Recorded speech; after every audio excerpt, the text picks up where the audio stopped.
Olá pessoal, vamos falar agora sobre a polêmica em torno da certificação CFA ou CFA. Sabemos que existem diversas certificações no mercado financeiro, algumas são até exigidas em alguns casos, né? Tem desde as mais iniciais, como a CPA 10 e CPA 20, alguns bancos exigem que seus funcionários tenham para vendas de produtos aí de varejo e para alta renda. Tem a famosa certificação CNPI, que é obrigatória no Brasil para que você possa recomendar investimentos. Então, todo mundo aí que trabalha em research ou em corretora que fala essa ação recomendo compra com preço-alvo de tanto, é obrigatório ter a certificação. Tem o CFP, que é quando você analisa a carteira de alguém, uma pessoa, e fala você tem que alocar mais em renda fixa, menos em renda variável, etc. Acho que ela é opcional, é mais assim um certificado que a pessoa é boa em analisar a carteira dos outros. Aí tem a CGA, que é obrigatória para gestores de fundos. Tem o CFA, que é bastante generalista, tem vários assuntos aí do mundo de investimentos. E tem uma outra, como o CAIA, que é concorrente do CFA, que é mais assim de nicho, né? Investimentos chamados alternativos, que não são ações e nem renda fixa, investimentos aí em infraestrutura, em mercado imobiliário, commodities, etc. Bom, o CFA, resumindo, como que funciona? São 3 provas, 3 níveis, você pode fazer uma por ano mais ou menos. O custo depende do ponto de vista, pode ser entendido como caro ou não, né? De 700 a $1.000 cada prova. Se você comparar com as demais certificações, ela é muito cara, porque ela vai custar aí quase R$20 mil se você passar de primeira em todas, né, que parece que é muito difícil. Mas se você comparar com o preço do MBA, que é o que eles mesmos lá do CFA comparam, acaba sendo barato. Agora a questão é, a certificação vale no mercado a mesma coisa que o MBA ou não, né? Não sabemos. Em relação ao conhecimento, certamente vale talvez a mesma coisa que o MBA, mas em relação a networking, em criatividade, enquanto que você aprende a se relacionar com pessoas, aí talvez não. Eles dizem que requer mais ou menos 300 horas líquidas de estudo para cada prova, isso na média, né? Se você já trabalha com investimentos pode ser menos, se você não trabalha pode ser mais. Uma grande vantagem é que eles já fornecem o material para estudo.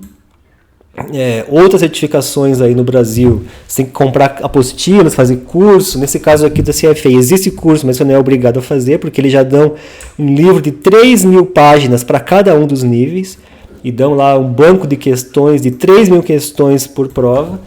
Essas páginas, eu acho que são uma letra bem pequenininha também, é só para você ler isso aqui, fazer as questões, você já gasta muito mais do que 300 horas. Então esse material aqui não é um material simples, né? Ele é muito denso, tanto que pessoas preferem comprar materiais de outras empresas que têm menos páginas, que têm questões assim mais direcionadas para a prova.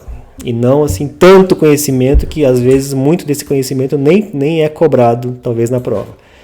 E a certificação ela tem um prazo infinito.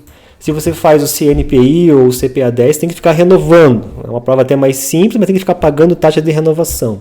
Acho que o CFA tem que pagar uma taxa, imagino, anual, mas você faz a primeira prova hoje, pode fazer a segunda prova daqui a 5, 10 anos, não tem prazo mínimo ou máximo para você fazer a próxima prova. Tem prazo mínimo, acho que é 6 meses, mas não tem prazo máximo. Faz quando quiser o nível 2, quando quiser o nível 3, e depois de que passou, vale para sempre. Tem que só pagar a taxa anual lá para você poder usar, né, o CFA no teu nome, eu imagino. Nem isso tenho certeza se tem que pagar ou não.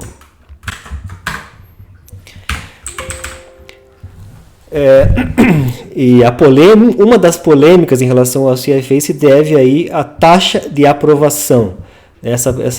Esse tuiteiro aqui que trabalha na XP, né, ele até usa o CFA no nome dele, e ele fala que em 2021 foi a menor taxa de aprovação no nível 3.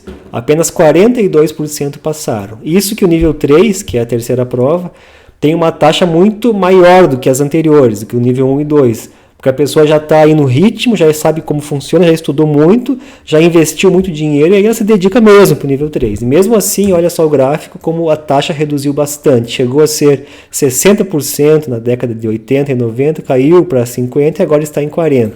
Será que isso vai continuar? Né? Será que vai ficar cada vez mais difícil? Você investe muito mais do que 300 horas, muito mais do que $1.000 e ainda chega lá no dia da prova e não passa. Taxas de aprovação, 25% para o nível 1, é muito difícil, 40% para o nível 2, que dizem que é a prova mais difícil de todas, e 42% para o nível 3. Até ele faz a conta aqui, né, que em média, assim, 4 pessoas passam de primeira nos 3 níveis. Ou seja, né, quem vai fazer não pode contar que vai gastar apenas os $3.000 e estudar por 3 anos, 300 horas em cada ano. Tem que contar que você pode acabar reprovando 1, 2 ou mais vezes, gastando mais dinheiro, demorando aí muito mais do que 3 anos para conseguir a certificação. E a conclusão que ele fala aqui é que o CFA ele não significa nem inteligência e nem conhecimento. Não tem que ter um QI muito acima da média para passar, e nenhuma pessoa que passou demonstra um conhecimento de tudo sobre tudo. É uma demonstração aí, né, de garra da pessoa, que a pessoa consegue batalhar, consegue sentar na cadeira por 300 horas, não desiste, porque acho que muita gente, quando vê aquelas 3.000 páginas com uma letrinha minúscula, acaba se desanimando. É muita fórmula para decorar, um conteúdo assim que você pensa, por que eu vou usar isso na minha vida? Então, é uma sinalização. É igual aquela teoria que um diploma universitário vale muito mais pela sinalização de que você é capaz de estudar do que pelo conhecimento. Acho que é o mesmo caso aqui, né? O mercado vai reconhecer que você é uma pessoa que consegue se autodisciplinar para estudar. Então, olha só o tanto de coisa que tem que decorar para fazer essa prova. São 3.000 páginas, isso aqui é só um pequeno exemplo do material, né?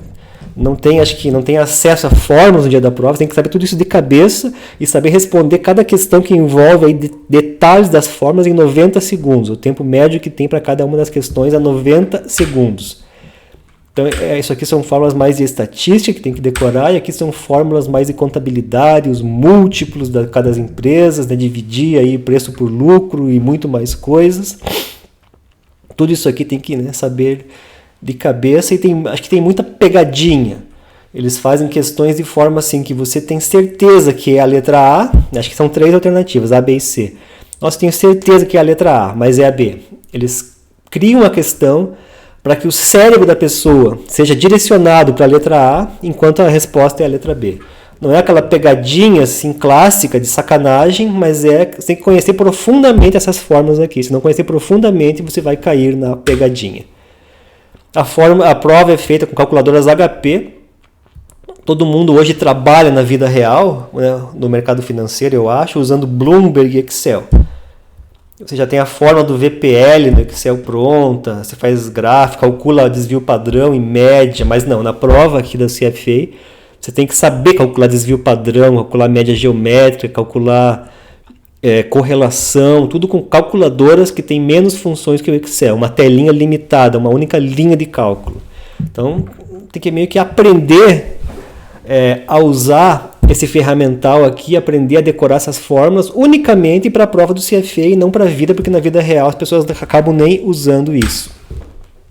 E para fechar, essa é a polêmica, que uma reportagem aí da Bloomberg mesmo, uma opinião de um cara que fala assim, que o programa CFA é uma perda de tempo colossal. Depois vejam a reportagem, ela saiu na Bloomberg em inglês e o Estadão traduziu para português.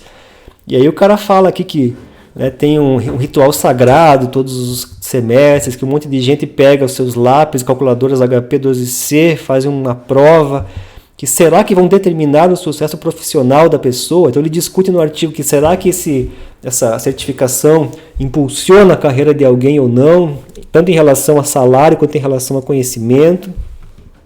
E a grande crítica que ele faz aqui é que o mercado financeiro requer cada vez mais criatividade, que você consiga criar novos pensamentos, novas ideias, novas teses. E essa prova aqui, na opinião dele, não ajuda ninguém a criar novas coisas, só ajuda você a resolver problemas clássicos, problemas aí de livro-texto, calcular a correlação entre duas variáveis, calcular desvio padrão de uma variável aleatória, e pegar um balanço de uma empresa e calcular aí os múltiplos para ver se a empresa está saudável ou não, a trajetória da dívida, por exemplo. É isso que o exame ajuda, e que isso não é uma competência das mais importantes.